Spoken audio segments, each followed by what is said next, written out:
राधा वल्लभ श्री हरिवंश वृंदावनेश्वरी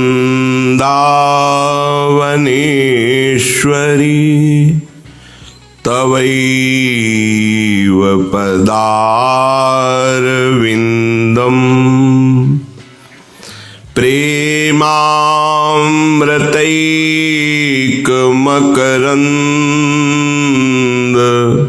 रसौघपूर्णम्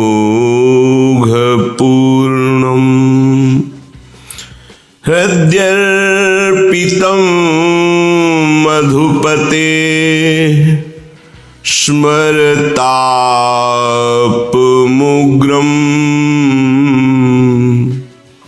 निर्वापयत् परम शीतलमाश्रयामि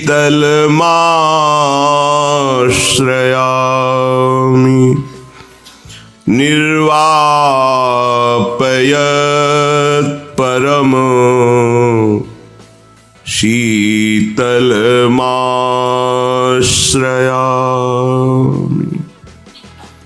परम सच्चिदानंद घन आनंद समुद्र प्रेम समुद्र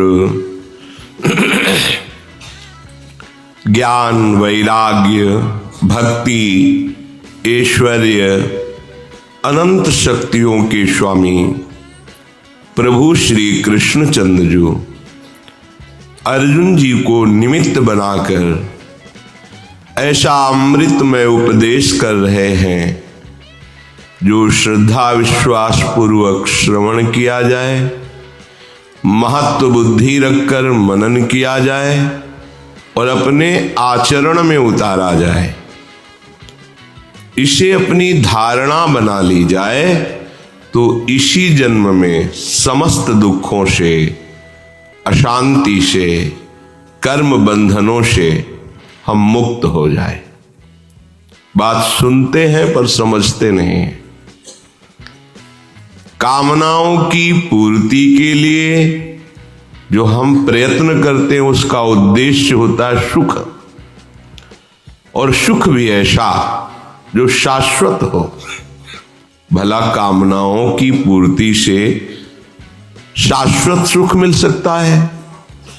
क्योंकि कामनाएं तो तुम्हारी अशाश्वत हैं। नाशवान वस्तु व्यक्ति स्थान की कामनाएं करके तुम शाश्वत सुख को प्राप्त हो सकते हो कैसे? यही अज्ञान है। हम मनन नहीं करते भगवत वाक्यों का, इसलिए भटकते घूम रहे हैं। हम विपत्ति से निकलना चाहते हैं पर संपत्ति प्राप्त करके। जो संपत्ति विपत्ति की जनक है, विपत्ति को पैदा करती है, जो दुख प्रदान करने वाली है, हम अपने दुख की निवृत्ति मूल दुख प्रदान करने वाले से कैसी हमारी अज्ञान वृत्ति है?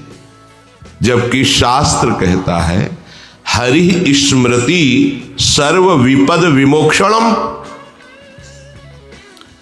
भगवान श्री हरि का सतत स्मरण समस्त विपत्तियों से बचा लेता है। आएंगी विपत्तियां पर इतने सामर्थ्य आपके हृदय में प्रकट हो जाएगी कि आपको परास्त नहीं कर पाएंगे। आप विचार करके देखिए, भागे घूम रहे हैं सुख और शांति के लिए, और दिशा है दुखालयम अशाश्वतम। नाशवान दुख में मार्ग में भाग रहे हैं सुख और शांति के लिए। कामनाओं की पूर्ति हो जाए किसी तरह।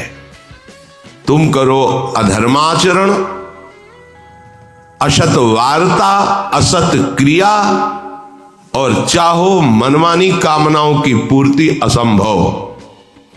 कहीं भी भाग कर चले जाओ, कहीं भी। ये बात अंदर से समझ लीजिए। अगर कामनाओं की पूर्ति, सुख शांति चाहिए तो प्रणत कामदम पद्मजार्चितम धरणिमंडनम ध्येयमापदि। चरण पंकजम। श्री हरि के चरण कमल का चिंतन, उनके चरणों का ध्यान और आश्रय लेकर निरंतर उनका स्मरण, प्रणत कामदम।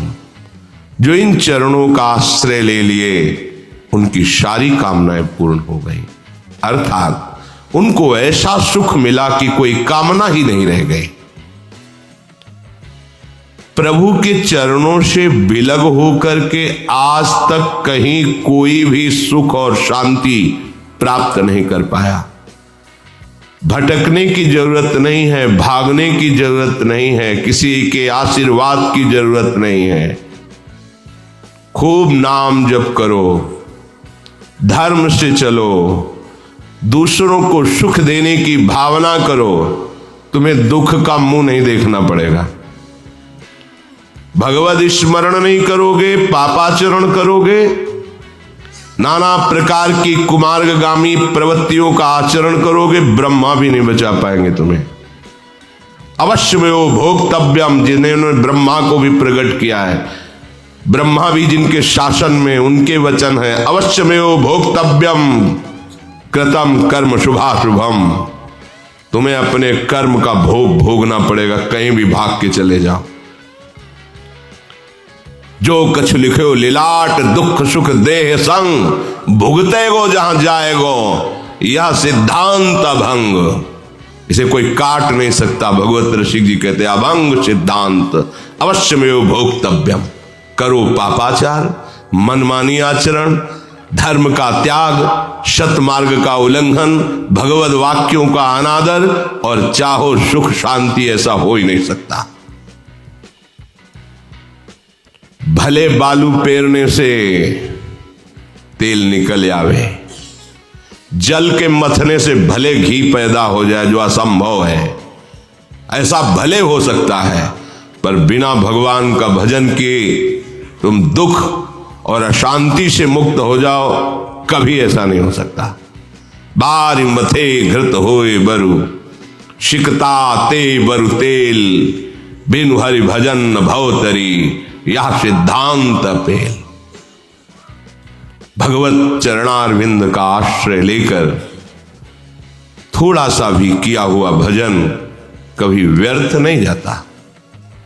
अगर इस जन्म में हमारा काम नहीं बन पाया, भगवत प्राप्ति नहीं हो पाई, तत्वबोध नहीं हो पाया, तो वो व्यर्थ नहीं जाता है। श्री भगवान कहते हैं अगर उसकी कोई वासना फंस गई और मेरी प्राप्ति नहीं हुई, तो मैं उसे उत्तम लोगों को, जहां प्राकृतिक सुख की भरमार है, दिव्यता है सुखों में, वहां भोगने के बाद श्रीमान कुलों में जन्म देता हूं। वहां भी भजन का प्रभाव समस्त भोगों से अरुचि पैदा करके उसे वहां से जहां साधन रुका था उसी साधन में लगा देता है, और वो इस जन्म में भगवत प्राप्ति कर लेता है। यदि किसी वासना का उसने आदर नहीं किया और भगवत प्राप्ति नहीं हो पाई, तो अगला जन्म भगवान के भक्तों के घर में होता है, तपस्वियों के, ज्ञानियों के, जहां जन्म से ही भागवतिक संस्कार, उसे स्वर्ग नहीं जाना पड़ता, उसे वो विशेष सामग्री नहीं मिलती जो भजन में बाधा पहुंचा दे। सीधे संयोग भजन का, और बहुत शीघ्र उसका जो साधन पीछे था वही प्रकाशित हो जाता है, और वो अपने मार्ग में चलते हुए प्रभु का साक्षात्कार करता है, तत्वबोध प्राप्त करता है। भजन अगर नहीं हुआ जीवन में, तो कोई भी इतना महत्वशाली नहीं है कि वो अपनी पूर्व जन्म की पढ़ाई को आगे से शुरू कर दे। डिग्री पढ़े थे, मरे, फिर ककारा पढ़ना पड़ेगा। ऐसा नहीं कि वह डिग्री से शुरू होगा कि आप हाई स्कूल पास हो गए, अब यहां से 11-12 की पढ़ाई शुरू होगी। नहीं, वही फिर का खागा। आपने 10 अरब रुपए बैंक के जमा के मर गए, तो फिर 1-1 रुपए जोड़ने पड़ेंगे अगले जन्म में, अगर मनुष्य शरीर मिला।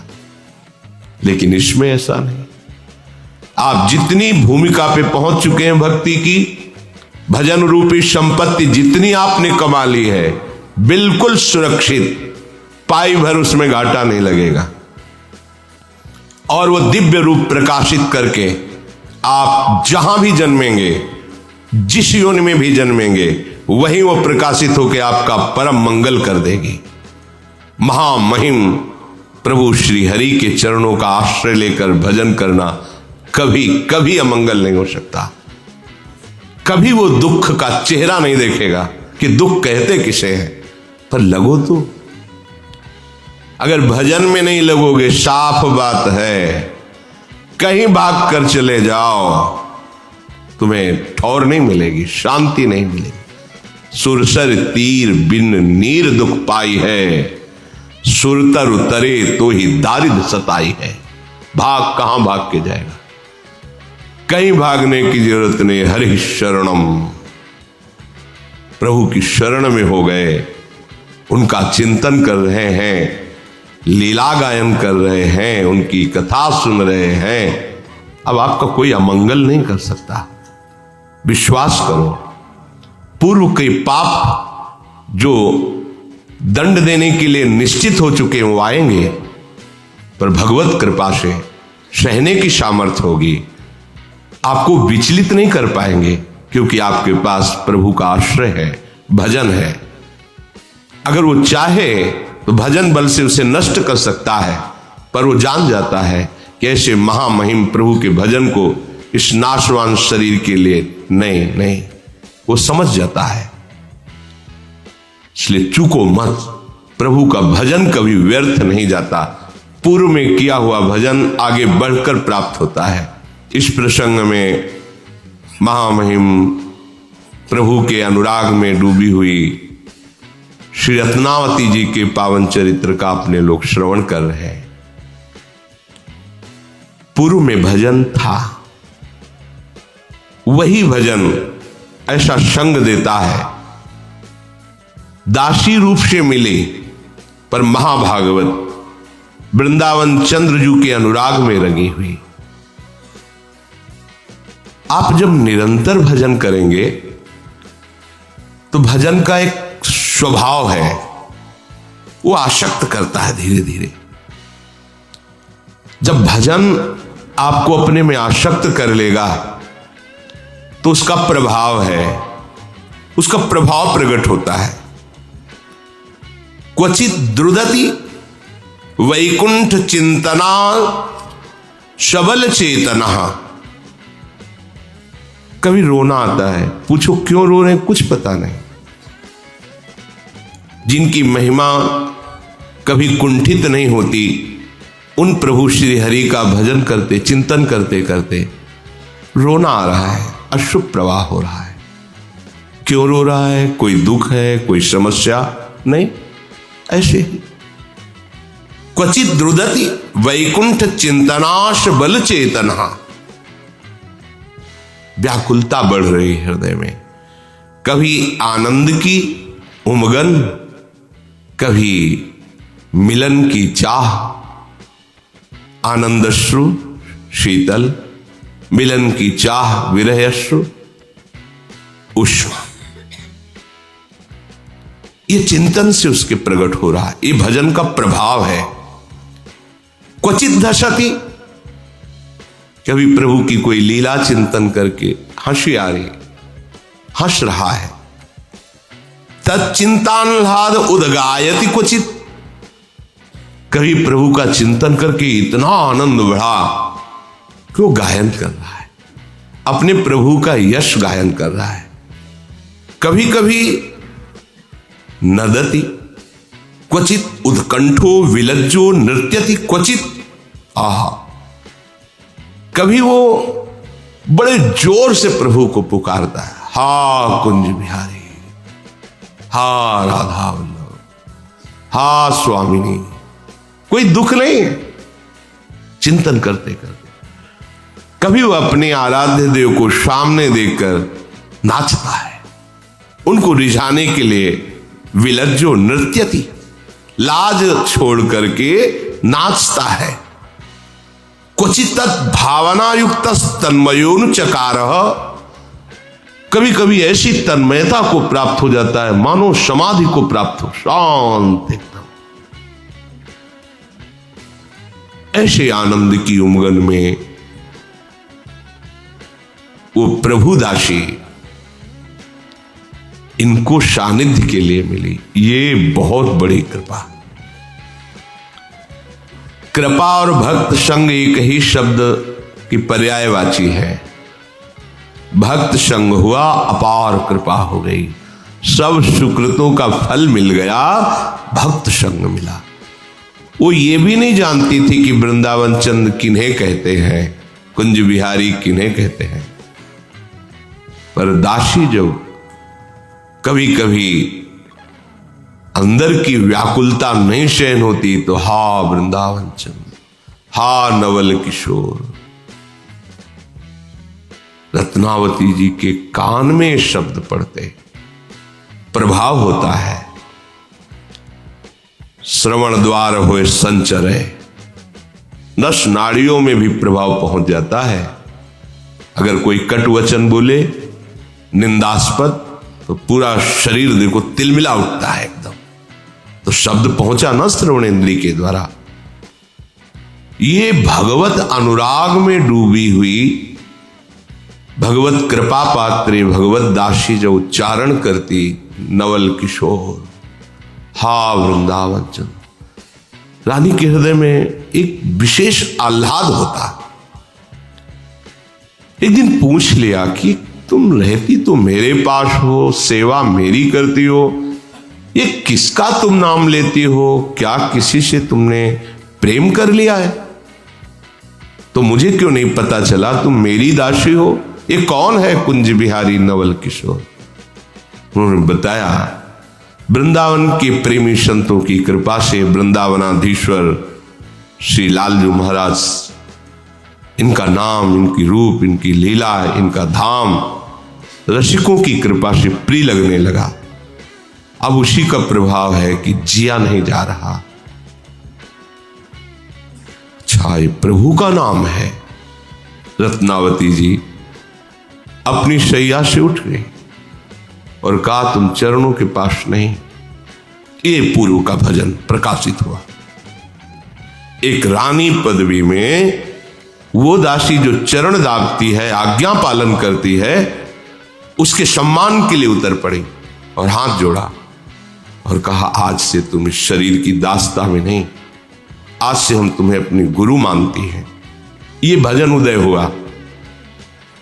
पूर्व का भजन एकदम प्रकाशित हुआ। यहां से श्रीमानों के कुल में जन्म हुआ, खूब भोग बाहुल्यता है। पूर्व का भजन ऐसी भगवत दासी से संबंध, उसके संग के प्रभाव से भोगों की प्रियता का नाश और तत्काल ऐसी भावना जागृत हो जाना, यह केवल भजन का प्रभाव है।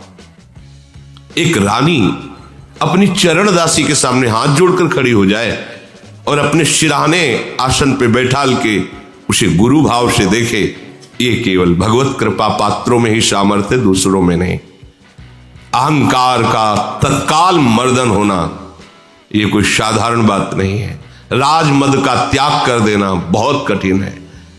जरा सी प्रभुता बढ़ जाती है, न जाने क्या क्या बुद्धि करवाने लगती है जो शास्त्र विरुद्ध है। को न रस जन्मा जगमाही, प्रभुता पाहि जाहि मद नाही। भगवान का भी अपमान करने लगता है। देखो, दक्ष ने किया भगवान शिव का अपमान, प्रजापति बन गए, अहंकार हो गया। लेकिन कैसा भजन का प्रभाव, तत्काल अपने आसन से नीचे उतर गई, प्रणाम मुद्रा में कहा, आज से तुम दासी नहीं, हमारी गुरु हो। अब तुम यहां बैठ के हमें केवल प्रभु की चर्चा सुनाओगी। उन्होंने कहा, रहने दो, इनकी बातें मत सुनो, नहीं रोग लग जाएगा, और ये रोग लगा तो तुम्हारा सारा भोग विलास नष्ट हो जाएगा। ये जो राज वैभव, राज रानी बनकर आप भोग रहे, सुख भोगो, इनकी बातें मत सुनो। अगर ये बातें अच्छी लगने लगी तो जीना मुश्किल हो जाता है। जो मैं ऐसा जानती, प्रीति किए दुख होए, नगर ढिंढोरा पीटती यदि प्रीति न करियो को। रानी तो और विकल हो गई। कहा कृपा करके मुझे इनकी बातें सुनाओ। अब तो आर्त और अधिकारी दोनों बातें देखी, फिर क्या। बोधयंता परस्परम कथयंति च माम नित्यम तुष्यंति च रमंति च। यह श्लोक मानो साक्षात प्रकट हो गया। भगवत चर्चा करना पूरी पूरी रात निकल जाती। रानी और दासी बैठे प्रभु की चर्चा कर रहे, नाम कीर्तन कर रहे। अब ऐसी व्याकुलता हुई कि मैं देखूं इनको। एक दिन हाथ जोड़कर कहा आप वो उपाय बताओ जिससे इंद्र नीलमणि श्याम सुंदर का मैं साक्षात दर्शन कर सकूं। तो उनका प्रभु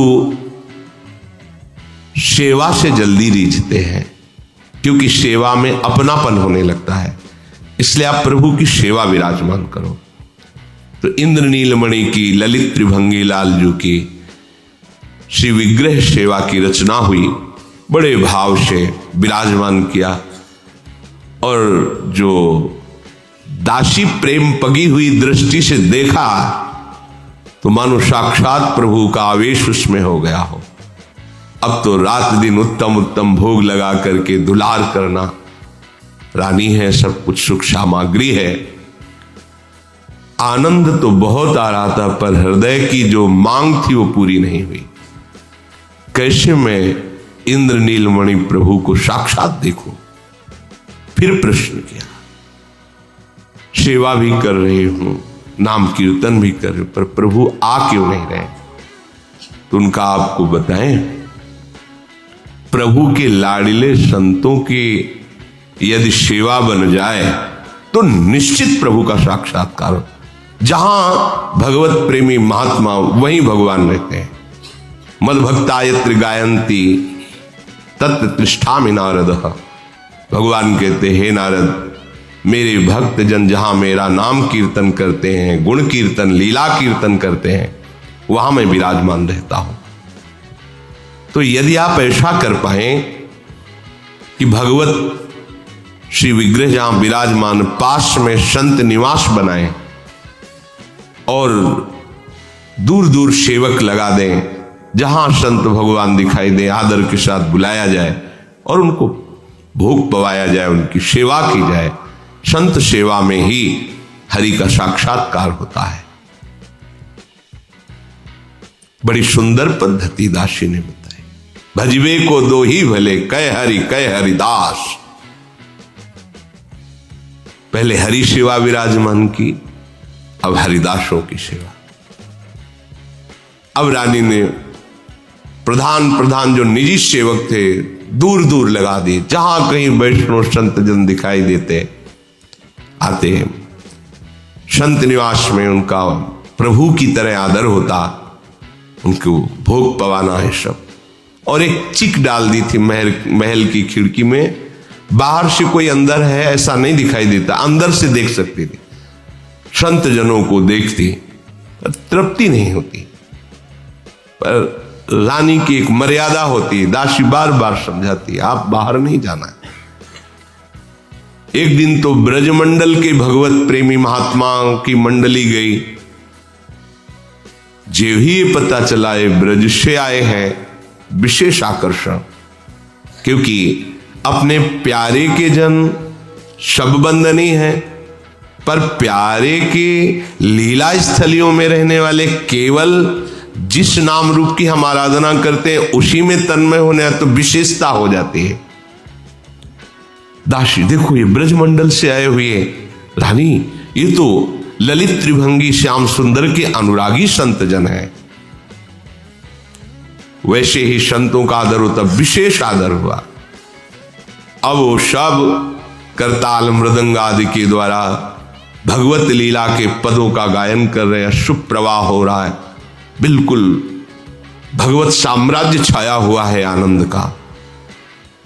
रानी ने अपनी गुरु रूपा दासी से कहा कि अब तो हम नहीं रुक सकती, अब दूरी बर्दाश्त नहीं हो रही, हमें इन संतों के समीप बैठकर इनके दर्शन करते हुए हम अपने जीवन को तभी कृतार्थ मानेंगे। अब ये चिक डालकर खिड़की से दर्शन करना नहीं हो सकता, चल पड़ी। रत्नावती जी का हाथ पकड़कर दासी ने कहा कि ये उचित नहीं है, विरोध खड़ा हो जाएगा, आप यहीं से दर्शन कीजिए, ये कुल की मर्यादा है। क्या करेंगे कुल की मर्यादा को? कुल की कानी कहां लगी करी हो, तू आगे मैं कहो जो साची, अब काहू नहीं डरी हो। कुल की कानी कहां लगी करी हो। अब सत्य आपसे कहती हूं, बिल्कुल भय नहीं है। मैं बिल्कुल ये रानी पने की मर्यादा नहीं निर्वाह कर सकती, अब किसी से नहीं डरूंगी। लोग कुटुंब जग के जे कहियत, पहले सब ही निदरी हो। ये जो परिवार के जन हैं, सगे संबंधी हैं, पहले इनका मैं त्याग करूंगी, कोई मर्यादा नहीं रखूंगी, क्योंकि मर्यादा अब प्रेम की होगी, अब नेम प्रेम का होगा। अब त्यज लोक धर्मान, अब लोक धर्म की मर्यादा नहीं होगी, अब प्रेम धर्म की मर्यादा होगी। प्रेम धर्म अन्य किसी नियम कानून को नहीं, प्रेम का एक स्वतंत्र कानून है। पहला, वो किसी भी नियम को नहीं रहने देता, सांसारिक। प्रेम का एक स्वतंत्र नियम है, जो अपने आराध्य देव में तन्मयता प्राप्त करके भूल जाता है। न लाज तीन लोकन की, न वेद को कहो करे, न शंख भूत प्रेत की, न देव जच्छते डरे, सुने न कान और की, दृशे न और इच्छना। ये प्रेम का नेम है। जितने कुटुंब के संबंधी कहे जाते हैं, जो अपने कहे जाते हैं, आज से किसी की कान नहीं मानूंगी। अब यह दुख सही जात न मोपे, विमुख बचन सुनी मरी हो। कुल की कानी कहां लग करी हो। आप सुखी तो सबनी के हैं, उनके सुख का सरहियों। सूरदास प्रभु चतुर शिरोमणि, अब के हो कछुलरी हो। जो संसार के भोगों में सुखी सुखी रहे, पर मेरा सुख तो प्रभु है। अब तो मैं किसी से डरूंगी नहीं, अपने प्यारे के लिए प्राण भी निछावर कर दूंगी, नहीं रुकने वाली। लाज के ऊपर गाज गिरो, ब्रजराज मिले सोई काज करो रे।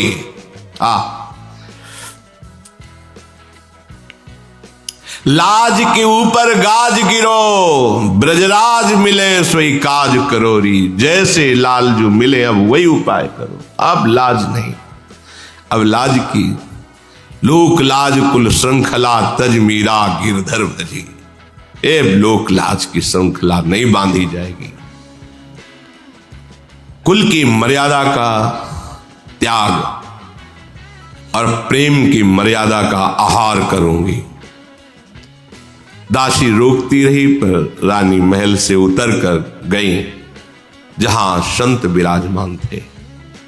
जाकर के संतों के चरणों में लिपट गई, प्रार्थना की,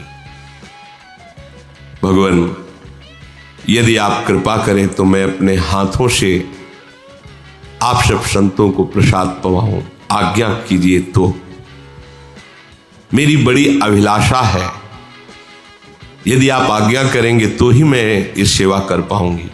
यदि आप सहर्ष आज्ञा करें तो मैं सबको अपने हाथ से पवाना चाहती हूं। मैंने समझाने की कोशिश की, पर मेरा मन अब नहीं रुक रहा है। अब ये रानी पने का निर्वाह नहीं कर पाऊंगी, पर मैं जैसी आपकी आज्ञा होगी वैसा ही करूंगी।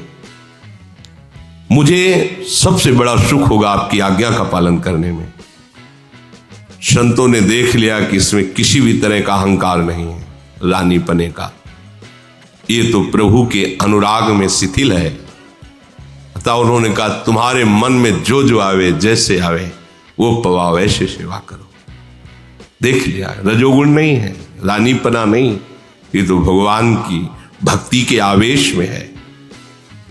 और इसके हाथ से पाने से भजन की कोई हानि नहीं होगी। संतों ने आज्ञा कर दी, तुम्हें जैसे प्रिय लगे वैसे सेवा करो। हृदय आनंद से भर गया। क्यों? क्योंकि सच्चे प्रेमी, सच्चे हितैषी, परम लाभ देने वाले संत जन ही हैं।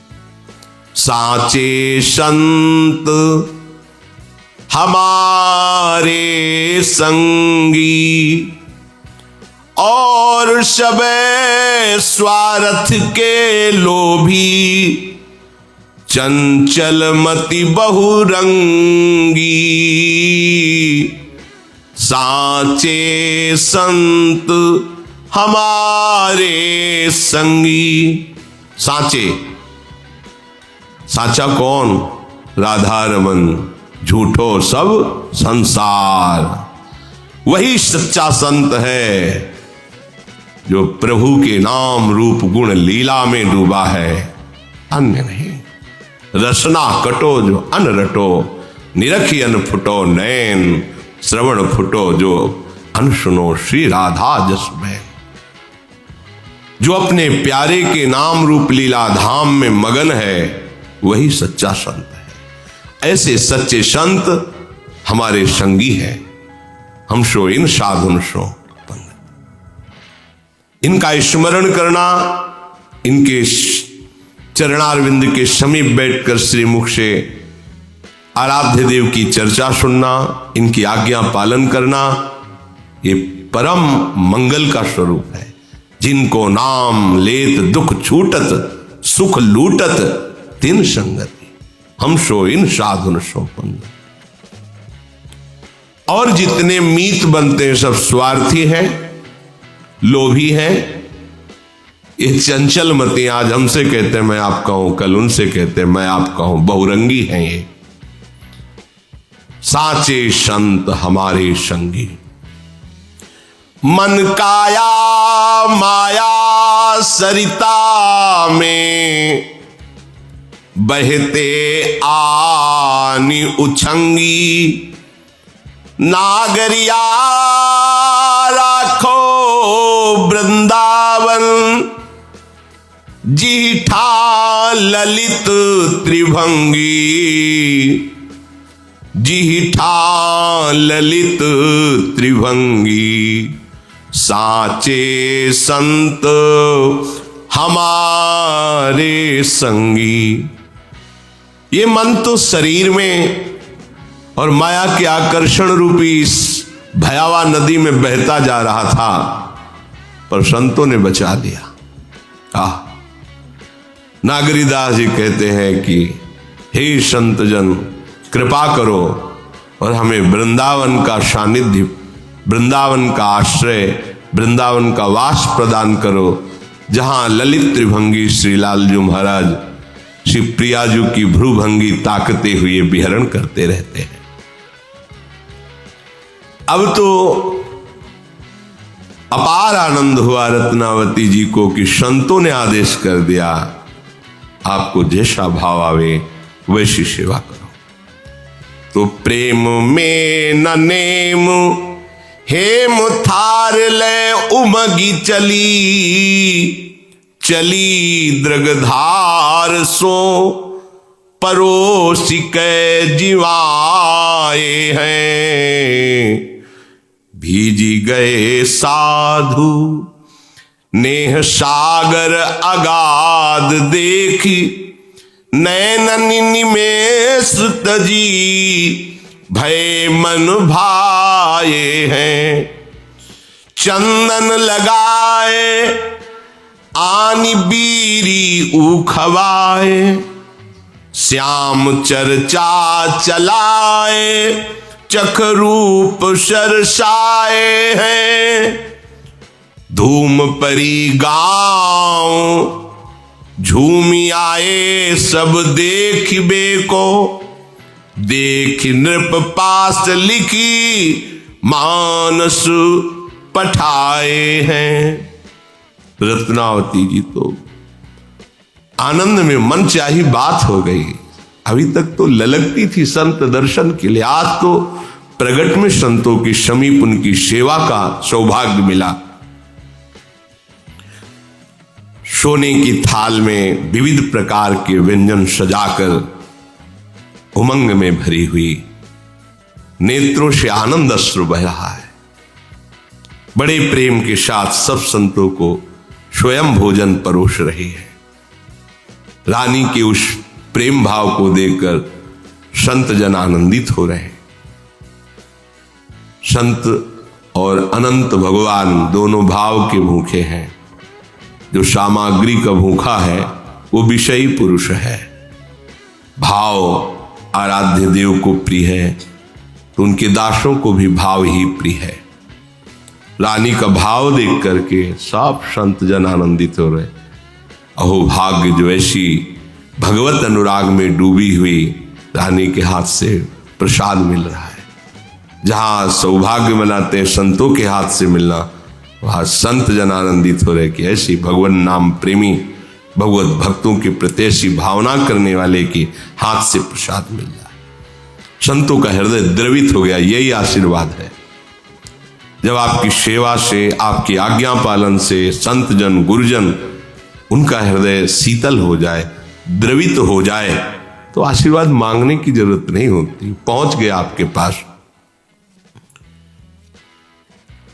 संत जन रानी के इस प्रेम भाव को देखकर एकटक देख रहे, अश्रुधारा चल रही। आज उनकी मनचाही बात हो गई। भक्तों के बीच में सबको परोस परोस के पवारी भक्तजन करुणा दृष्टि से देख रहे हैं। इन्हीं की दृष्टि से भगवान को देखने की दृष्टि मिलती है। जब भक्तजनों की करुणा दृष्टि जाकर हृदय में प्रकाशित होती तो मानस नेत्र खुल जाते हैं। संत कृपा, गुरु कृपा, भक्त कृपा, ये मानस नेत्रों को खोलती है। जहां मानस नेत्र खुले तो निरखि नयन हरिवंश, ये के नयन निहारी। आज अभिलाषा पूरी हुई। सबको प्रसाद पवाया इंद्र नीलमणि ठाकुर जी का। फिर सब संतों को चंदन लगाया अपने हाथ से। फिर प्रसादी पान का बीड़ा सबको पवाया। सबके चरणों में पुनः प्रणाम किया, हाथ जोड़कर बैठ गए। संत जन पदों के द्वारा भगवत लीला का गायन कर रहे हैं, बीच बीच में भाव समझा रहे हैं। उन पदों में ऐसी रूप माधुरी, ओहो, वो रानी के नेत्रों में झलकने लगी। पद गाया जा रहा है वैसे ही रूप माधुरी झलकने लगी। रोमांच हो रहा, भाव में डूब रही। और इधर दासी गुरु ने कह ही दिया था कि प्रतिकूलता विरोध होगा, मत चलो वहां। कौन प्रतिकूलता और विरोध की परवाह करता है। संपूर्ण आमेर नगर में शोर मच गया कि जिन रानी को कोई देख नहीं सकता वो बिना घूंघट के, बिना राजसी लिबास के। ऐसे थोड़ी था जिस गली से निकलना हो कोई सर ऊंचा नहीं कर सकता था, देख नहीं सकता था। अदब के साथ सर झुका के, अगर कोई है खड़ा भी है तो सर झुका खड़ा है। कोई वहां ऐसा नहीं कि रानी की सवारी निकले ऐसे देख ले, गर्दन उतार दी जाएगी, ऐसा नहीं होता। बाअदब उसी स्थिति से खड़े हो जैसा सैनिकों ने आदेश किया, साफ सर झुकाए। और यहां तो खुद सर का पर्दा हटाकर कोई ऐसा राजसी वैभव नहीं, और जाकर नंगे पैर संतों की सेवा में समर्पित। ये शोरगुल मच गया। रानी पर्दे के बिना सैनिकों की रक्षा के और बैरागी संतों की सभा में आ गई है। उमड़ पड़े लोग, क्या सच्ची बात, दौड़ पड़े लोग। राजा का पूरा नगर इस बात में। एक बार तो देखें कैसी रानी है। मंत्री ने जब सुना तो घबरा गया, क्योंकि उस समय माधव सिंह बादशाह के पास दिल्ली में थे। अरे ये राजा खबर सुनेंगे तो बहुत ही, ये तो बड़ी भारी गलती हो रही है। प्रेमी जन देखो कितने निर्भय होते हैं। जब तक हृदय में प्रेम नहीं होता तो इतनी सामर्थ्य नहीं होती। अगर घर में विरोध हो जाए कि तिलक नहीं लगाना तो नहीं लगाना, कंटिन्यू नहीं बांधना। और जब रंग चढ़ता है तो देखो कैसा रंग चढ़ता है। मंत्री ने तुरंत पत्र लिखा, महाराज सब अनर्थ हो गया। रानी महल छोड़ करके संतों के बीच में आकर के ऐसा नहीं कि दूर से दर्शन करे, अपने हाथ से परोस के पवाया, उनके सब स्पर्श किया, चंदन लगाया, पान की बीड़ी पवाई, हाथ जोड़े उनके चरणों के पास बैठी।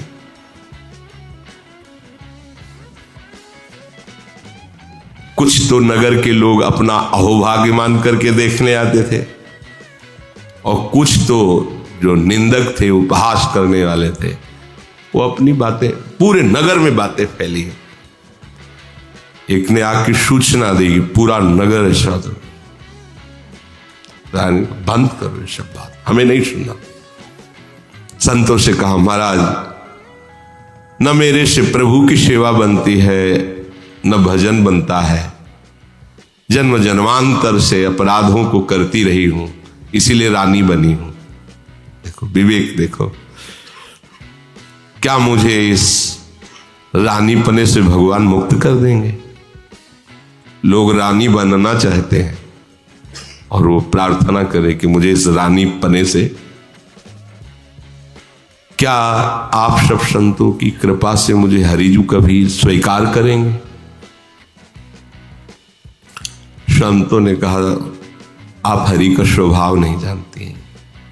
देखो हरिजू को एक स्वभाव, अति गंभीर उदार उदधि प्रभु, जान शिरोमणि राव। देखो हरिजू को एक स्वभाव। हमारे प्रभु का एक स्वभाव है, बहुत गंभीर है हमारे प्रभु, बहुत उदार समुद्र है, और हृदय की बात वो देखते हैं। खास बात है, ये बाहरी नाटक नहीं, दिखावे की जरूरत नहीं है।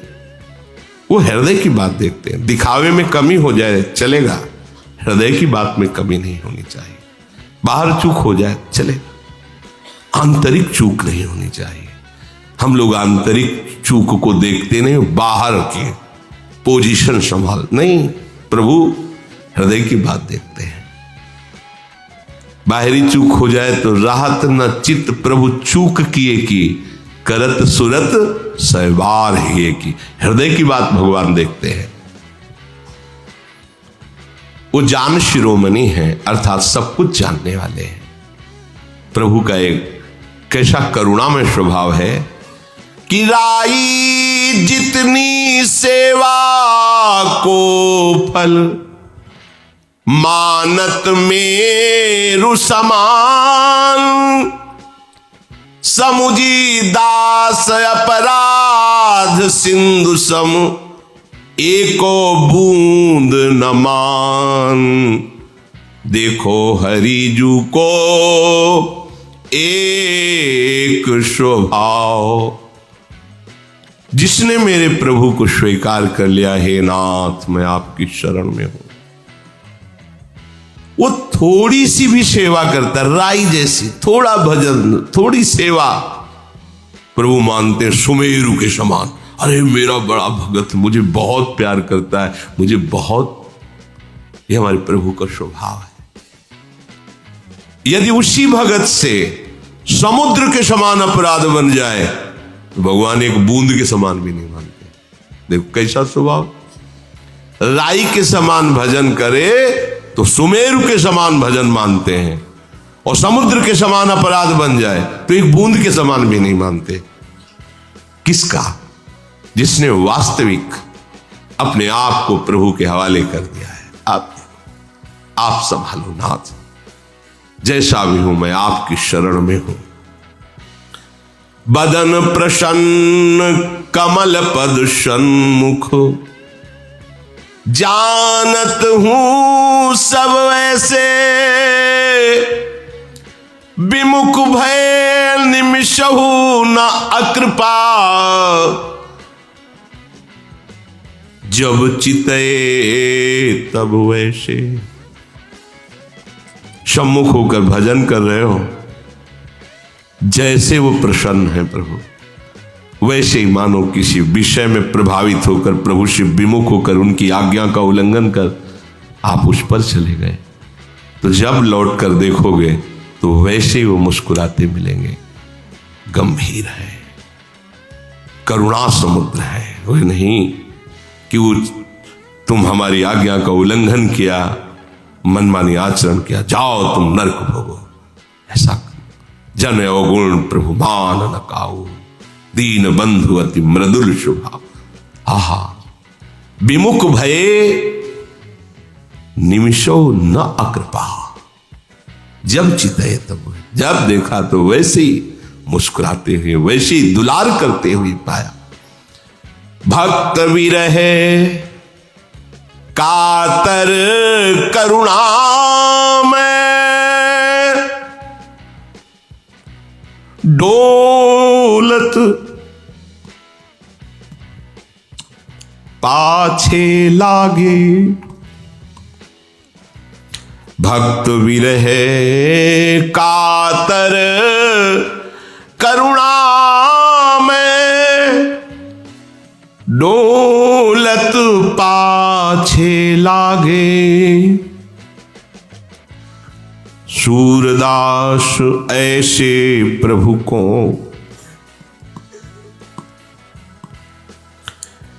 कत दीजे पीठ अभागे। अगर भक्त प्रभु के लिए जैसा व्याकुल होता, ऐसे प्रभु अपने भक्तों के पीछे करुणा में पीछे पीछे डोलते। भक्तन पाछे यो फिरत ज्यों बछड़ा संगाए। वो तो बड़े अभागे हैं जो ऐसे प्रभु को छोड़कर अन्य विषयों में, अन्य कामनाओं में इस मनुष्य जीवन को नष्ट कर रहे हैं। बड़े अभागे हैं। हरि को देखो एक स्वभाव।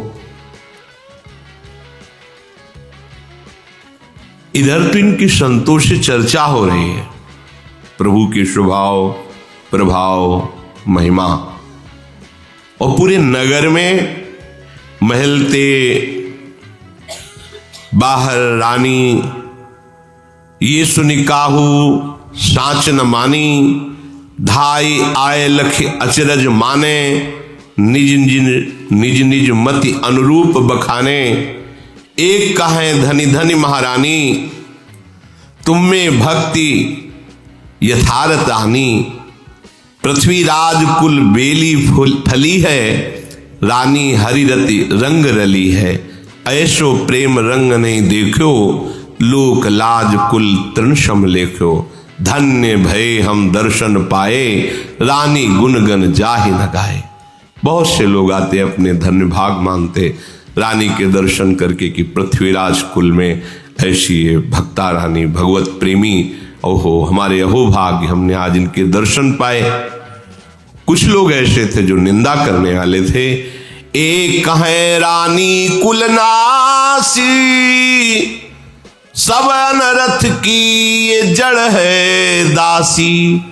याने मिथ्या दंभ रचाई, रानी चौड़े लाई नचाई। ये धिक चेरी ऐसी मति फेरी, सुरभीते करी दीनी छेरी। ये कुल कलंकिनी दो मरी हैं, राजा कबहू क्षमा नहीं करी हैं। जितने मुख तितनी ही बाता, कहत सुनत नहीं जगत अघाता। निंदन बंधन जग बोराना, प्रेमी के श्रवणन नहीं जाना। प्रेमी जन तो अपने प्रीतम की याद में मस्त रहते हैं। कोई उनकी प्रशंसा करता है तो कोई निंदा करता है। ऐसे ही रानी की बहुत से लोग प्रशंसा करते, बहुत से लोग निंदा करते और कहते सब दुख की जड़े दासी है। जिसने रानी की मोती बौरा दी, देखो कहां महलों में ऐसी रहने हो, कहां संतों के बीच में आकर। होए करि निशंक रानी बंक गति लई नई, दई तजिलाज बैठी मोड़नी की भीड़ में। लिख्यो ले दीवान नर आए सो बखान कियो, बाची सुनी आंच लागी नृप के शरीर में।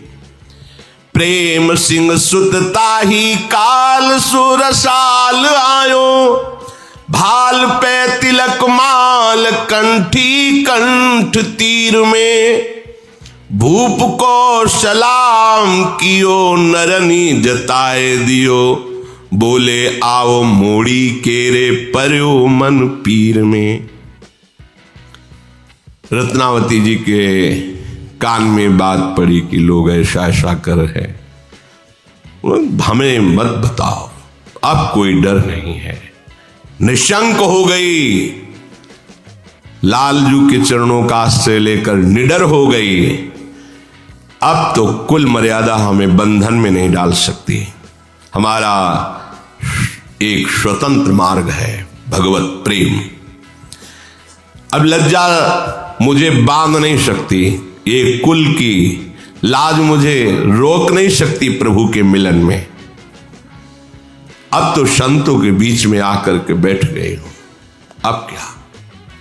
मंत्री ने पत्र में लिखा कि महाराज आपकी तो सारी कुल मर्यादा नष्ट हो गई।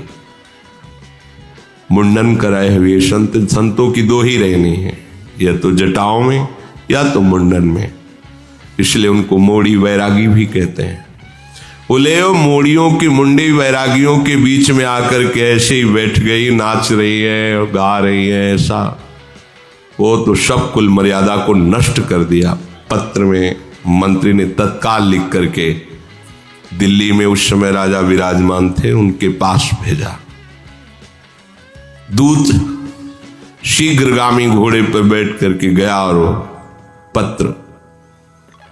पत्र दिया और सब समाचार सुनाया। पत्र को पढ़ते और दूत के मुख से सारा हाल वर्तमान का सुनते ही क्रोध की आग भड़क गई कि पूरे शरीर में क्रोधावेश हो गया। संयोगवशात इसी बीच में रत्नावती जी के सुपुत्र, ये भक्त थे, श्री प्रेम सिंह जी आए। नई अवस्था, और माता जब भक्तों के अनुराग में संत सभा में बैठी तो वो भी तिलक लगाए, कंठी बांधे। दृष्टि गई मस्तक पर तिलक, गले में कंठी। राजा को जाकर जैसे प्रणाम किया जाता है वैसे प्रणाम किया। समीप में सेवक ने, महाराज आपके पुत्र प्रेम सिंह आपको प्रणाम कर रहे हैं। राजा ने आंख उठा के वैसे ही क्रोधावेश में थे, देखा वही कंठी वही तिलक और कहा आ गया मुंडी वैरागियों का बेटा। पूरी सभा में प्रेम सिंह नवीन अवस्था के थे। बड़ा दुख हुआ कि ऐसा उपहास सभा में, यहां दिल्ली की सभा में ऐसा उपहास।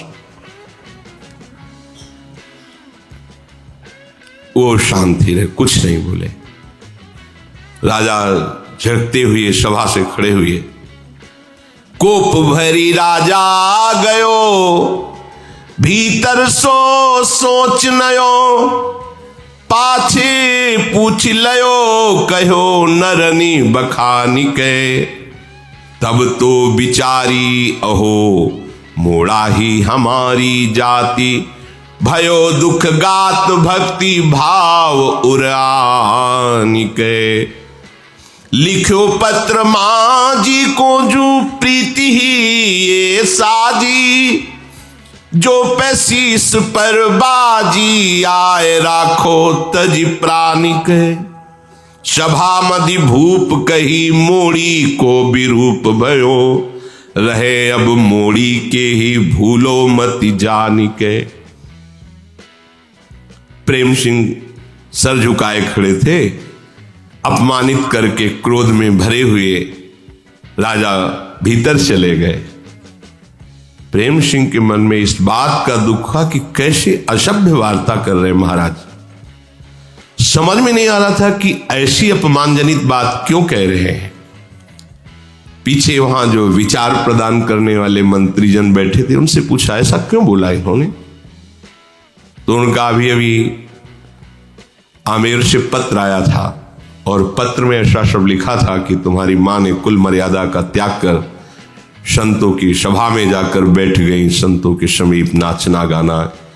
ये तो अभी अभी पड़ा, उतने में तुम आ गए। तुम्हारे माथे पे कंठी तिलक देख करके फिर उन्होंने ऐसा कहा। वो प्रसन्न हो गए। अच्छा ऐसा, तो फिर हम धन्य हो गए। अगर हमें उन्होंने कहा मोड़ी के, वैरागी के, तो आज हमें गर्व है। ये भक्त के ही हृदय में आता है। आज मुझे गर्व है कि आज मुझे भगवान के भक्त का कहा गया। मेरी मां वैरागिनी और संतों की सेवा वाली कही गई और मैं उनका पुत्र, मुझे गर्व का विषय। मैं समझ नहीं पा रहा था, तभी सर झुकाए खड़ा था कि ऐसा क्यों बोले। तुरंत उन्होंने भाव से माता जी को स्मरण करके प्रणाम किया कि आज हो भाग्य, मुझे ऐसी मां मिली। उनका हृदय परम शीतल हो गया। बार बार मां के चरणों का स्मरण कर रहे हैं कि ये तो बहुत बड़ा पद मिला। जैसे लोग कहते हैं कि अगर हम माला जपते हैं तो लोग उपहास करते हो, कहते हैं अरे भगवान का बड़ा भगत है, ये तुम्हारी बेइज्जती हुई क्या। अरे ये तो और आनंदित होने की बात है कि अब लोग भी कहने लगे हैं भगवान का भक्त है। अब तो उनको सुनना ही पड़ेगा। पहले तो हम ही मान रहे थे कि हम भगवान के भक्त हैं, अब लोग भी कह रहे भगवान का भक्त है, तो उनको अपनी लाज बचाने के लिए मुझे भक्त बनाना ही पड़ेगा। इसमें हमको रोने की या परेशान होने की, जो लोग मुझे भगत कह रहे हैं। तन मन आनंदित हो गया। वो अपने निवास में आए और वहीं से पत्र लिखा कि यदि आपने अपने हृदय में भगवत भक्ति धारण किया है तो मां, मैं आपसे प्रार्थना करता हूं छोड़ना मत, चाहे सर कट जाए। अपने प्राणों की बाजी लगा देना, पर अब ये भक्ति भाव का त्याग मत करना भय आने पर, क्योंकि राजा प्रतिकूल हो चुके हैं। भरी सभा में मुझे मोड़ी वैरागिन के बेटा कह के संबोधन किया है। यद्यपि लोक में इसे अपमान कहते हैं, पर मैं इसे बहुत बड़ा सम्मान मानता हूं। अब मैं मोड़ी और वैरागिन का ही बेटा कहलाऊंगा, क्योंकि यही सत्य मार्ग है और आपको चाहे सर कटवाना पड़े। अब ऐसा नहीं होना चाहिए कि आप डर जाओ और पीछे हट जाओ। शीश की बाजी, कष्ट सह करके, प्राण देकर भी अब भागवत धर्म की रक्षा करना। सर्वस्व चला जाए पर अब भागवत धर्म नहीं जाना चाहिए। ये निष्ठा हर उपासक के हृदय में होनी चाहिए। प्रभु के मार्ग में चलने वाला उपासक अगर ऐसा डरपोक हुआ तो ठीक नहीं। प्राण चाहे चले जाए, जो तुम्ही प्रेम मिलनदा चाओ, तो शीश उतारी महल में आओ।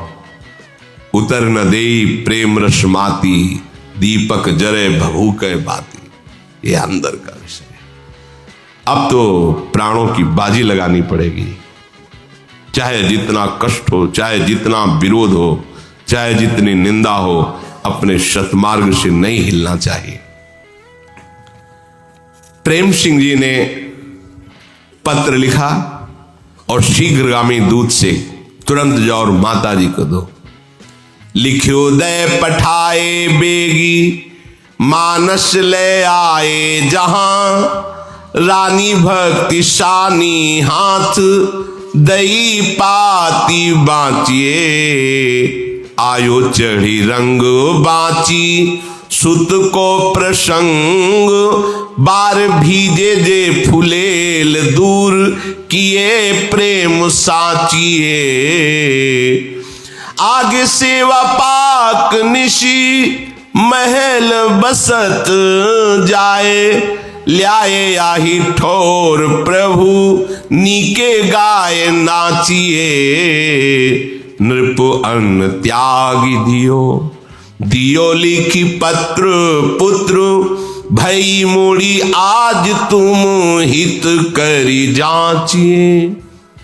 प्रेम सिंह का पत्र लेकर तीव्रगामी दूत रत्नावती जी के समीप आया और भक्ति रंग में रंगी हुई रानी को प्रणाम करके पत्र दिया कि आपके पुत्र प्रेम सिंह ने पत्र दिया है। रानी ने पढ़ा, उसमें लिखे प्रसंग को पढ़ते ही इनको भगवद आवेश आ गया। अच्छा ऐसा, अभी तक रानी भेष में ही रहती थी, अब रानी के केश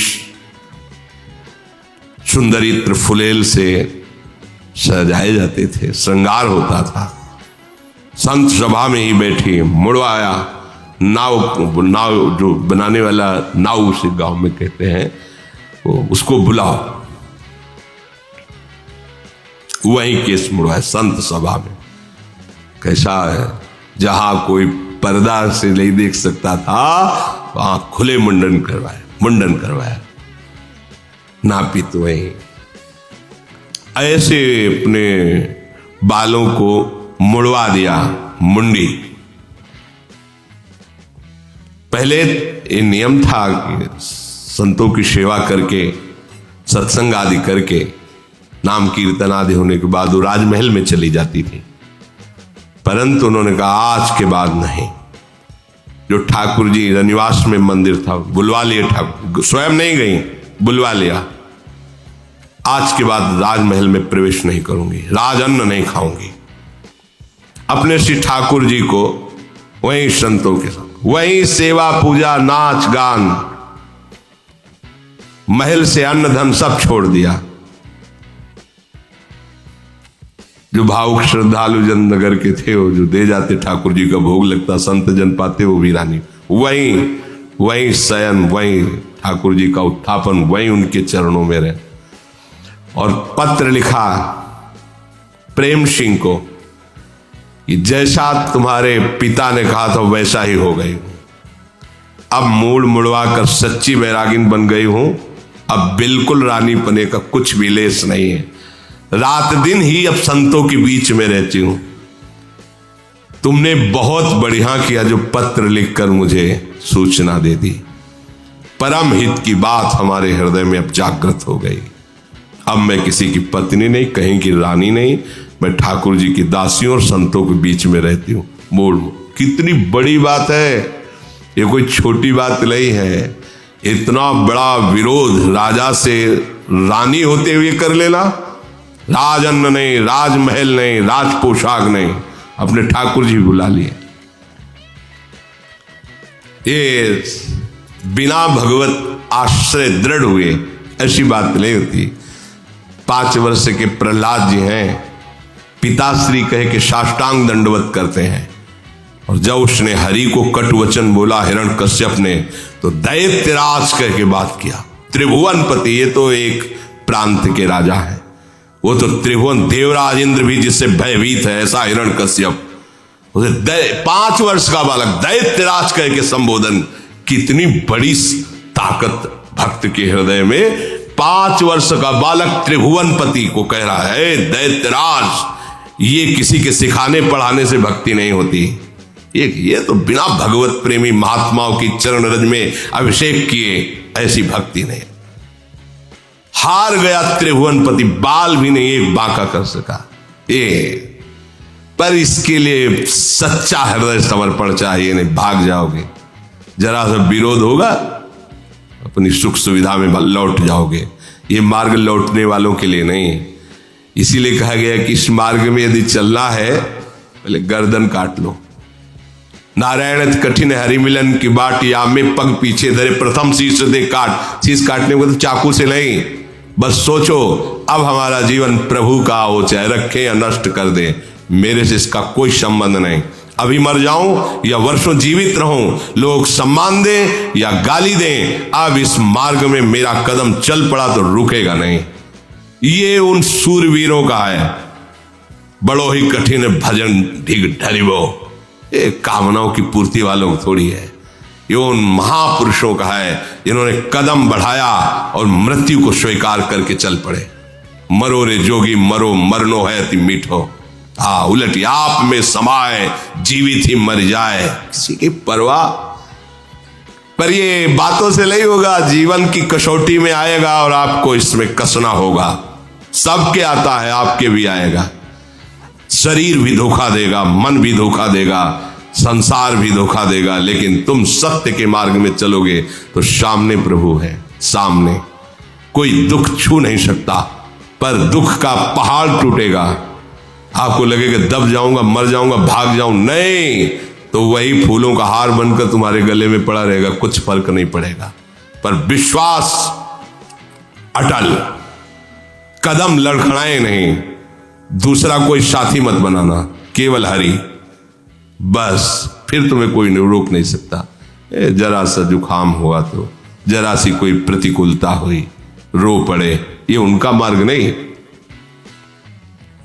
अनुकूलता भंग हुई तो भावना भंग हुई, उपासना भंग हुई। क्या क्या उपासना है।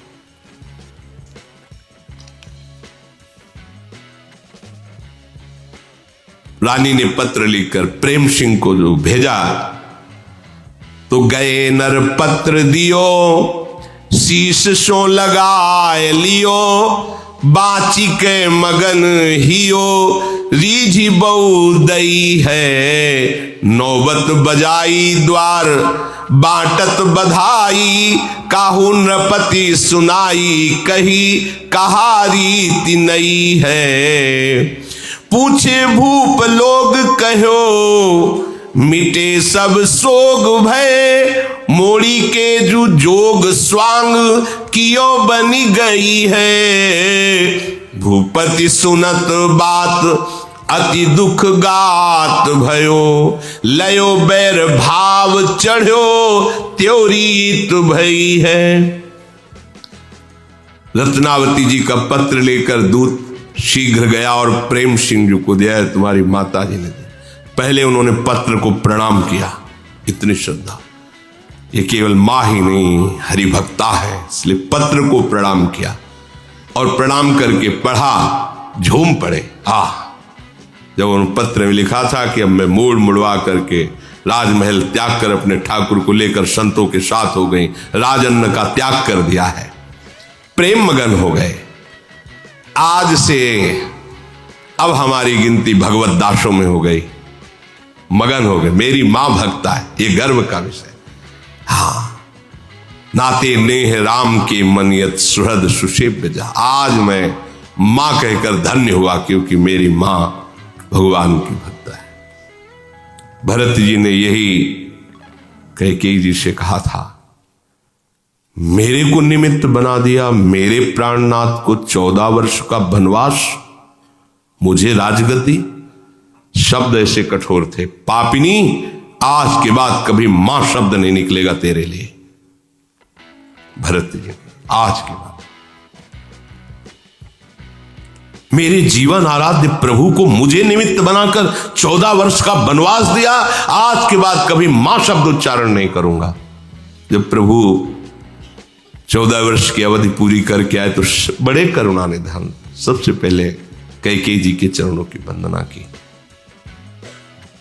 कैकेयी जी ने हृदय से लगाया, राम तुम तो राम ही हो, सबके हृदय में रमण करने वाले आनंद।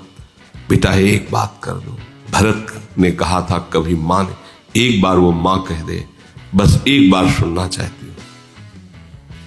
क्योंकि माता जी को पता था कैकेयी जी को कि अगर राम जी आज्ञा कर देंगे तो भरत आज्ञा नहीं टालेंगे। भगवान एकदम सोच में डूब गए कि यदि हमने भरत को कहा कि तुम कैकेयी जी को मां कह दो तो मेरी आज्ञा टाल नहीं सकते और इनको मां नहीं कह सकते, उसी स्थिति में इनके प्राण चले जाएंगे। इसलिए कुछ नहीं बोले, भरत जी से कुछ नहीं बोले जाके। भरत जी कभी कभी माता कैकेयी को देखा नहीं और मां ने कहा। ये अनुराग है। आज प्रेम सिंह कह रहे, जब मैं मां कहता हूं तो मेरा हृदय गर्व से भर जाता है कि मेरी मां भगवान की भक्ता है। बहुत उल्लास हुआ, दूतों को भेजा, जितने साधु ब्राह्मण सबको बुला के लाओ, नौबत बजाई जाए। हीरे जवाहरात पकवान सब बट रहे हैं, बधाइयां बजने लगी। राजकुमार है, राजा ने सुना बधाइयां बट रही है, बड़ा नौबत बज रही। ये क्या है उत्सव प्रेम सिंह के क्या जो ये सब हो रहा है, कौन सा उत्सव है, पता लगाओ, आप बधाइयां क्यों बज रही। तब राजा के निजी जनों ने जाकर के सब सूचना दी, महाराज आपने जो कहा था कि मोड़ी वैरागिन के बेटा, तो ऐसा ही हुआ। रानी ने महल त्याग दिया, मुंडन करवा लिया, संतों के बीच में बैठ गई, राजअन्न का त्याग कर दिया, कोई राज मर्यादा नहीं। अब तो हृदय में ऐसी आग लगी, अरे बेटा बधाई बंटवा रहा है, इसी बात की नौबत बजवा रहा है। पूरे शरीर में क्रोधावेश छा गया। तुरंत सैनिक तैयार किए जाओ, पहले बंदी बनाओ इसको, प्रेम सिंह को, पहले इसको दंड दिया जाएगा। हमारे होते हुए हमारे विरोध में नौबत बजवा रहा है, क्रोध एकदम है। कुंवर प्रेम सिंह को जब मालूम हुआ कि उधर आदेश दे दिया गया है सैनिकों को, तो अपने निजी जनों को तैयार किया, होगा हम ही काफी इनके लिए, पिता से युद्ध करने के लिए तैयार हो, बिल्कुल तैयार युद्ध के लिए। ये भक्ति की लीला है, जिनके द्वारा पोषित हैं उन्हीं से युद्ध करने के, दैत्यराज कह के, ये भक्ति का स्वरूप है। सब मंत्रीजन, दोनों तरफ के विज्ञजन आ गए और समझाने लगे, महाराज आप क्या कर रहे हैं, अपने ही घर में जब आप सैनिकों के द्वारा युद्ध प्रारंभ करेंगे तो दूसरे को अवसर मिल जाएगा, फिर आप परास्त हो जाएंगे, दूसरे जो शत्रु राजा है वो आप पर चढ़ाए। ये सब क्या हो रहा है। मंत्री आदि ने नृप समझाए, राख्यो देश में चबाव हुए है, बुद्धिमंत जन आए सुत सो जताई है, बोलियो विषय लागी कोटि कोटि तन खोए, एक भक्ति पर आवे काम ये मन आई है, पाए परि मांग लई दई जो प्रसन्न तुम, राजा निश्चित चलो जाए करो जी भाई है, आयो निजपुर ढिग ढुरी नर मिले आनी, कहो सो बखानी सब चिंता उपजाई है। पिता पुत्र में युद्ध की तैयारी देखकर जो हितैषी जन मंत्री जन थे वो अच्छी तरह से समझाया राजा को भी कि आपको अपने पुत्र के साथ युद्ध करना, सारे देश में आपकी निंदा होगी। बुद्धिमान शुभ चिंतकों ने प्रेम सिंह जी को समझाया, माना ठीक है ऐसा, लेकिन क्या ये भक्ति का स्वरूप अपने पिता को युद्ध में परास्त करना। लौकिक विषयों के लिए करोड़ों जन्म गंवाए, एक जन्म भगवान के लिए दे दूंगा तो क्या चला जाएगा। प्रेम सिंह जी ने कहा, अगर हमारा विरोध भक्ति का करेंगे तो हम युद्ध करेंगे इनसे। मंत्री आदि ने पैर पड़ करके कहा, आप राजकुमार शांत हो जाइए, आपको उचित नहीं, उधर राजा के पैर पकड़, आपका ही पुत्र है, आप शांत हो जाइए, प्रजा क्या सोचेगी, अभी समय नहीं है। उनका भी बाजा बजवाना बंद करे, ये बांटना बंद कर, वहां जाके मंत्रियों ने ये नौबत मत बजवाओ, बंद कर दो। प्रेम सिंह ने मान लिया कि आप लोग सलाह देते तो ठीक है, नहीं बजवाते। राजा से कहा कि देखो नौबत बजना बंद हो गई, अब आप सैनिक वापस कीजिए, युद्ध नहीं होगा। माधो सिंह अब दिल्ली से चले और आमेर आ गए जहां रानी है। नगर में निकट पहुंचते ही लाखों लोग घेर लिए राजा को, महाराज की जय, और तो राजा ही है, महाराज बड़ा अनर्थ हो रहा है, ऐसा ऐसा। जो विरोधी भाव वाले थे अब राजा मन में क्या करे, कैसे, कोई उपाय नहीं सूझ रहा। भवन में, राजमहल में प्रवेश किया और मंत्री को बुलाया। नाक कट गई। अब क्या हो, ये जो नाक वाले लोग हैं ना, ये बहुत परेशान होते हैं इसी में कि नाक कट गई। भवन प्रवेश कियो मंत्री जो बुलाए लियो, दियो कही कटी नाक लोहू निर्वारिये, मरिबो कलंक हु ना आवे यो सुनावे भूप, काहू बुद्धिवंत ने विचार ले उचारिये। नाहर जो पिंजरा में दीजे छाड़ी लीजे मारी, पाछे ते पकड़ी वो बात दाबी डारिये। सबनी सुहाई जाए करी मन भाई आयो, देखो वा खवासी कही सिंह जू निहारिये। मंत्रियों को बुलाया और राजा ने कहा मेरी तो नाक कट गई, अब वो जुड़ तो नहीं सकती, पर खून जो बह रहा है उसको तो बंद कर दो। अर्थात मेरी नाक कटा के बैरागिन हो गई, मेरे नाक के नीचे रहकर नाचेगी गाएगी, कम से कम इसका तो कुछ उपाय करो। ये कैसे मरेगी? जब तक ये मरेगी नहीं तब तक नाक कटने के बाद जैसे खून बहता रहता वो हमें रोज जलन पैदा करेगी। मंत्रियों से सलाह ली कैसे मारा जाए इसे। मंत्रियों ने कहा अगर आपको किसी तरह राजबल का प्रयोग करके रानी की हत्या करते हैं तो नगर में ऐसा नहीं कि आपके ही पक्ष में बहुत से लोग रानी की जय जयकार करते हो, प्रणाम करने आते हैं, वो आपके विरोध में खड़े हो जाएंगे, किस किस का आप गला काटेंगे।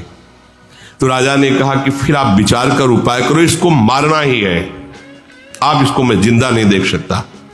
तो उनका ऐसा जंगल से एक पिंजड़े पे जंगली सिंह बंदी बना के लाया जाए और उसी संत निवास के दरवाजे पर पिंजड़ा अड़ा दिया जाए।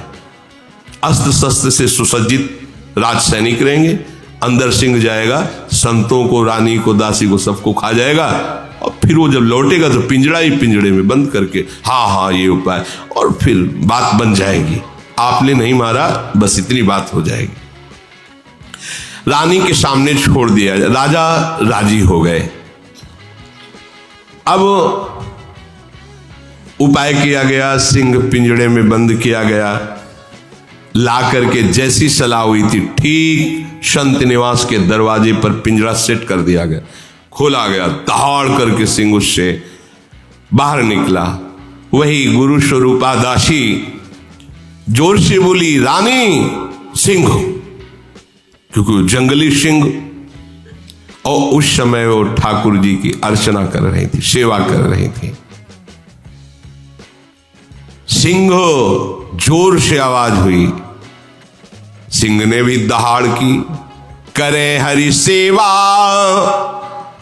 भरी रंग अनुराग दृग, सुनिए है बात नेकु नैन उन टारे हैं, भावी ही सुजाने उठी अति सन्माने, अहो आज मेरे भाग्य श्री नरसिंह जू पधारे हैं।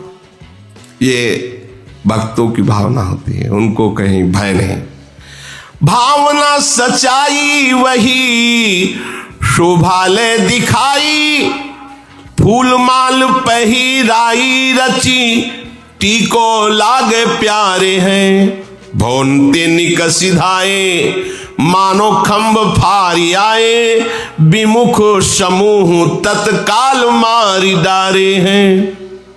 नृसिंह आया, रानी ने कहा, जब उन्होंने कहा सिंह तो उन्होंने कहा सिंह नहीं नृसिंह। ये भक्त कभी अपनी भावना से तिल भर भी नहीं हटता। उस समय भगवान की अर्चना में लगी हुई थी, नेत्र प्रेम में डूबे हुए प्रभु का श्रृंगार कर रहे थे। जी कहा सिंह, उन्होंने कहा सिंह नहीं नृसिंह, और दृष्टि घुमाई, देखा बाल फटकारते हुए भयंकर रूप में कदम बढ़ाते आ गया। अहो अहो स्वागत है, धन्य भाग, प्रहलाद को जैसे कष्ट से निवारण करने के लिए आप आए, ऐसे ही आप कृपा करके मेरे समीप आए, धन्य भाग। आप तो चलकर मेरे पास आए। प्रभु आपका दुलार, आपका प्यार, अहो भाग। सामने जंगली सिंह और ये अपने भाव में खोरे खड़ी हो गई जैसे स्वागत के लिए। वही अर्चना की थाली ली हुई है और आते हुए सिंह के समीप 4 कदम आगे बढ़ी। स्वागत है आप। जैसे छोटा सा बछड़ा नहीं होता, ऐसे सिंह नजदीक आके ऐसे रानी ने से दुलार किया, माला पुष्पों की पहनाई, सुंदर तिलक लगाया, भाव से प्रणाम किया और आरती उतारी। जो आरती उतार रही तो उनको अपने ललित त्रिभंगी लालजू दिखाई दे रहे हैं। सिंह में लालजू दिखाई दे रहे। सिंह तब तक ऐसे खड़ा रहे जैसे गाय सीधी, बछड़ा सीधा। जे भी पूजा हुई, पूछ उठाई, दहाड़ मारी और पिंजड़े के ऊपर से छलांग लगाई। पिंजड़ा ऐसे रखा था कि निकलने के समय उसी में जाए। पिंजड़े के ऊपर से छलांग लगाई। बाहर जितने सैनिक थे तो जैसे खंभे से निकलकर नरसिंह भगवान ने फाड़ डाला हिरण्यकश्यप को, ऐसे ही। और नीचे से छलांग मार के जो बालकनियों में राजमहल के खड़े जितने विरोधी थे, आश्चर्य ये हुआ कि एक क्षण में सब हुआ। उनको अस्त्र चलाने और संभालने का भी अवसर नहीं हुआ। एक सिंह कितने को फाड़ेगा, लेकिन इसमें नरसिंहावेश है भगवान का। सहस्त्रों को फाड़ के फेंक दिया, आंख झपकते झपकते। समझ ही नहीं पाया कोई हो क्या गया। अब खून से लत मार के फेंक दिया। जो पकड़ने वाले विरोधी दर्शक कि हाँ आप देखो कैसे रानी को मारेगा दासी, वहां तो बछड़े की तरह खड़ा रहा। ये केवल प्रभु के दृढ़ आश्रय से ही ऐसा हो सकता है, नहीं तो दहाड़ में ही ना पूजा की थाली फेंक के भागले को होगा। क्योंकि अगर थोड़ी भी निष्ठा गई तो फिर ओ है वही मत्ता परतरम नान्यत किंचित अस्ति धनंजय। विमुखों को तत्काल मार दिया और जोर जोर से गर्जना करके आनंद की चाल में से जंगल की तो किसी की हिम्मत नहीं थी कि सिंह के आसपास। भूप को खबरी भई रानी जू की सुधी लई, सुनीनी की भांति आप नम्र हुए के आए हैं। भूमि पर साष्टांग करी हरी मति भई दया, आप आए वाके बचन सुनाए हैं। करत प्रणाम राजा बोली अजुलाल जू को, नेक फिर देखो एक और ये लगाए हैं। बोले नृप राजधन सब ही तिहारो धारो, पति पे न लोभ कही करो सुख भाए हैं। राजा ने पूछा मार डाली गई रानी अकेले माली कि दासी भी मरी, संत भी मरे? बोले एक भी नहीं महाराज। क्यों? बोले एक दो नहीं मरे, हजारों मरे, लेकिन आपके सब मरे। क्या हुआ? जब सिंह अंदर गया तो रानी के सामने घुटने टेक दिए। रानी ने पूजा की, प्रणाम किया, आरती की। बाहर निकला तो आपके हजारों लोगों को, हजारों सैनिकों को उनके दिमाग में है कि ये कोई साधारण बात नहीं है। जंगली शेर मंगाया और उसने सबको फाड़ डाला, रानी को नहीं। ऐसा तो हमारी पत्नी अब साधारण नहीं है, स्वांग नहीं है, वास्तविक भक्ति है। अब महल में बैठना उनको आग लगने लगी। अब क्या करूं? ये तो बड़ा अपराध बन गया। भगवान के भक्त का अब इतना तो पता ही, भगवान के बल से ये सब सृष्टि चल। अब क्या होगा? क्या करें? कैसे? दिमाग में आया छोड़ो लोक लाज की मैं राजा हूं, मेरी पत्नी, चलो क्षमा मांगते हैं। चल के सामने जा करके शास्त्रों लोगों के बीच में साष्टांग प्रणाम किया रत्नावती जी। ये है अटल श्रद्धा और विश्वास का। राजा है, पति है, विरोधी है, साष्टांग दंडवत किया। अत्यंत नम्र होकर के, बहुत दैन्य होकर हाथ जोड़ करके, ओ क्षमा कर दो मुझे, मेरी बुद्धि बदल गई थी, विपरीत हो गई थी, मैं तुम्हारे प्रभाव को नहीं जानता। भाव विभोर होकर भूमि पर पड़े हुए हाथ जोड़कर प्रार्थना, मुझे क्षमा कर दो। इन्हें प्रणाम देख करके दासी ने कहा महाराज आपको प्रणाम कर रहे हैं। तो उनका नहीं, लालजू को प्रणाम कर रहे हैं। सामने लालजू को प्रणाम कर रहे हैं।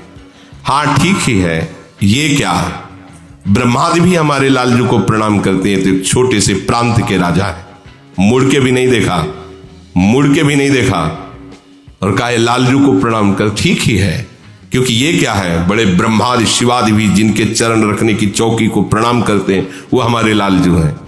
इसे कहते हैं निष्ठा। एक बार भी नहीं, प्रियता है, प्रियता लालजू पे हो गई। यहां ऐसा ही होता है, थोड़े दिन भक्ति की, जहां परिवार के सब अनुकूल हो गए तो पता ही नहीं चलता कि वो भगत थे कि नहीं थे, क्योंकि वो अनुकूलता आ गई, जिसके लिए वो भजन कर रहे थे उसी में बह गए। रानी ने कहा ये लालजू को प्रणाम कर रहे हैं। दासी ने कहा देखो हाथ जोड़कर आपसे प्रार्थना, एक बार तो देख लो। कहा नहीं, ये बिकी हुई आंखें हैं, किसी और की ओर नहीं हो सकती। ये बात, मतलब यही खास बात समझनी है। रानी ने क्या कहा, अब ये बिकी हुई आंखें हैं, लालजू ने खरीद लिया है, अब ये आंखें किसी और की तरफ नहीं हो सकती। मीरा जी ने भी जब ब्याह होके गया था, प्रथम मिलन में जब आए उनके पति, तो उनसे यही कहा कि देखो हम मन वचन और कर्म से गिरधर लाल की हूं, तुमको एकांत में बताती हूं, ना तुम्हारा अधिकार इस शरीर पर है ना हमारे पर है, केवल ये स्वांग हुआ है उनकी इच्छा से। अगर आप इसे स्वीकार कर लें तो आपके लिए बहुत अच्छा रहेगा। उतर पड़े शैया से और चरणों पर बैठ गए और कहा अहो भाग्य, पर हमारा आपका व्यवहार बाहर पत्नी पति जैसा रहेगा, एकांत में गुरु शिष्य जैसा रहेगा। उनका ठीक है। पूरा जीवन राणा साहब ने ऐसा ही निर्वाह किया। जब एकांत होते तो शिष्य की तरह बर्ताव करते मीरा जी से, और जब समाज में होते तो पति जैसा कि कोई उनको विक्षेप न पहुंचावे। रानी ने कहा ये आंखें तो लालजू की हो गई हैं, बिक गई हैं, अभी किसी और दूसरी ओर की नहीं। राजा ने हाथ जोड़कर कहा हमें क्षमा करो, ये संपूर्ण राज्य, इसका धन वैभव और मैं आपका हूं, आपको समर्पित हूं, आपका सेवक हूं, आज्ञा कीजिए। ये चमत्कार है भक्ति का। जो विरोध में है वही सर्व समर्पण, आप स्वीकार करें। रानी ने कहा मैं किसी संपत्ति, आपसे कोई संबंध नहीं, मुझे राज्य नहीं चाहिए, राज तो आप भोगें, संपत्ति आपकी, हमारी संपत्ति तो हमारे लालजू और संत जन है। मुझे और कोई राज्य, कोई संपत्ति या कोई प्रिय संबंध नहीं चाहिए, हमारा सब कुछ लालजू और संत जन है। हृदय में यदि हमारे थोड़ा भी भजन है तो वो भजन कभी नष्ट नहीं होता। ये जो इस कोटि की भक्ति एकदम जागृत होती है, ये रुका हुआ भजन किसी कारण से, वासना से, जब अगला जन्म होता है तो पहले वो सुख सामग्री होती है। अचानक इतना बड़ा भाव ये स्वयं तुरंत का नहीं होता, ये पीछे का भजन होता है। क्योंकि श्री भगवान ने आगे के श्लोक में कहा पूर्वाभ्यासेन तेनैव ह्रियते ह्रवस्रोपि सह जिज्ञासुरूप योगस्य शब्द ब्रह्माति वर्तते। वो उपासक पूर्वाभ्यास जो उसके भजन था, उस भजन में वो पुनः तन्मय हो जाता है और जितने विषय भोग है उनको हटा देता है, उनसे रुचि नहीं रहती।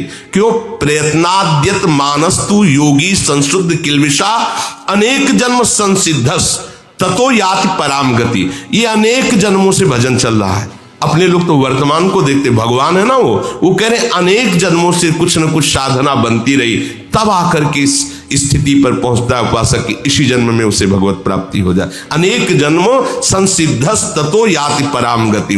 भजन का कभी नाश नहीं होता। जो भजन हो गया है, जो भजन हम कर रहे हैं, विश्वास करो इसका कभी नाश नहीं होगा। ये आपका महामंगल।